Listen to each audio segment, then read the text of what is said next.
next up, we are going to move on to quarterbacks, folks. Let's talk about damn quarterbacks because it is much easier. Excuse me while I clear my throat here. Much easier to find difference-making producers at the quarterback than it is because there's just less guys you're starting. But overall, Drake Maye, man. Like, I don't know why he's only rostered 25% of leagues. What does Drake Maye have to do to show you guys to buy in, right? Drake Maye's good. You should be buying in on Drake Maye. So, we're talking about Drake Maye. Yeah, go get Drake Maye. What he did last week against Chicago was incredibly impressive stuff. He only had a 4% off-target throw rate, which is absurd, on an over 8 ADOT. Like, that's really good stuff. That's high-level quarterback play against one of the best defenses in the NFL against Chicago. I watched it, and he was really impressive in that game. Now, on the flip side is his rushing. He's averaging the most yards per rushing attempt of all qualifying quarterbacks. Over 9 yards a carry. That's ridiculous. Now, he hasn't had to run a lot. He's been good doing what he's doing, but still, like we talk about Caleb and his mobility, he's scrambled more because he's played more, but like Drake Maye's just been really efficient on the ground too. So he gives you that floor along with the ceiling potential. And like we talk about, I know the schedule's not the best for Drake Maye, but I'm really not worried about it. Like sometimes you just got to bet on good players and let the rest of the stuff work around it. They get the Rams this week. They get Miami next week. They get Indy the next 3. I'm not too worried about those matchups. The Rams can generate a lot of pressure, so there is that aspect for him. Like we saw this against Miami. Jared Verse came in and monster sacked the thing. Like Jared Verse is really good. The Braden Fisk, the defense tackle, the rookie they got, those are 2 quality additions to that defense, and they've created pressure. So Drake Maye is always going to have that, but I just really like Drake Maye because he only has 14 sacks, and I know that was something everyone was extremely concerned about, but he's had no more sacks than 4 in a game. He's had multiple games with 2 or 1 sacks allowed. Like he's done a really good job of avoiding the pressure. So Drake Maye's just been good. I get it. He gives you potential for weekly QB1 performances. And when we're in this range of player, like if you got guys that for that, then absolutely do it. You do Jameis Winston, he's at 13%. Derek Carr's at 17%. Bryce Young is at 10%. And Joe Flacco, who I don't really want to do with Joe Flacco, he's at 18%. They're all viable QB2-ish range players that can give you some decent production. Obviously, I think Drake Maye is the best bet. But Jameis Winston is going to throw it a bunch. So is Joe Flacco's going to throw it a bunch. Derek Carr's having a little bit of a bounce back. And Bryce Young, he's relevant. So you can do it in those guys. The next tier, the medium league options, 26 to 50% of guys. We're talking about Bo Nix, man. He deserves more respect. He's QB 13 in points per game.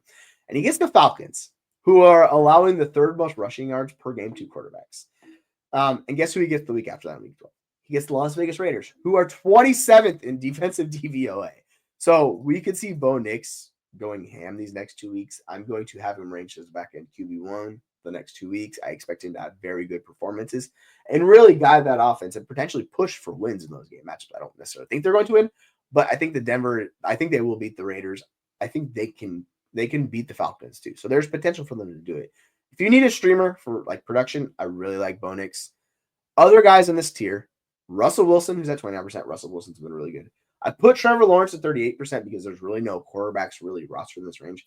We don't know if he's done for the year or not. He's at 38%. If you can't get these guys and you're looking, you want to take a stab at a quarterback who's been pretty decent for fantasy, you could do Trevor Lawrence. I'm not expecting him to come back, but I just put him there because we needed bodies in this range. And the last guy, if you're incredibly desperate and there's no quarterbacks available, is Taysom Hill. He's rostered at 30%. You can put him into your quarterback spot in sleeper leagues. I don't recommend that, but this is more like worst case scenario because the floor is incredibly low. Now, let's go to the big dogs, the shallow league options. Justin Herbert, 55% rostered. And since week 7, I'm just going to say this about Justin Herbert. No quarterback has been better than him. He has a PFF passing grade of 95, leads the NFL. 13 big-time throws in that time frame, number 1 in the NFL, and 0 turnover-worthy plays. He's playing some of the best football of his career. And his fantasy production reflects that. He's QB9 over that stretch. So Herbert he's been fantastic. And it really comes down to when he's going to cool down. Because these next 3 matchups are against Cincinnati, Baltimore, and Atlanta, which rank 29th, 31st, and 27th in fantasy points allowed to quarterbacks.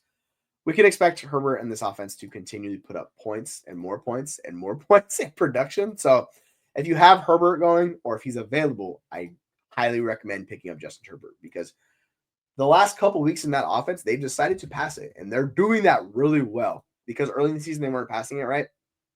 Like before the bye, the highest was 27 pass attempts.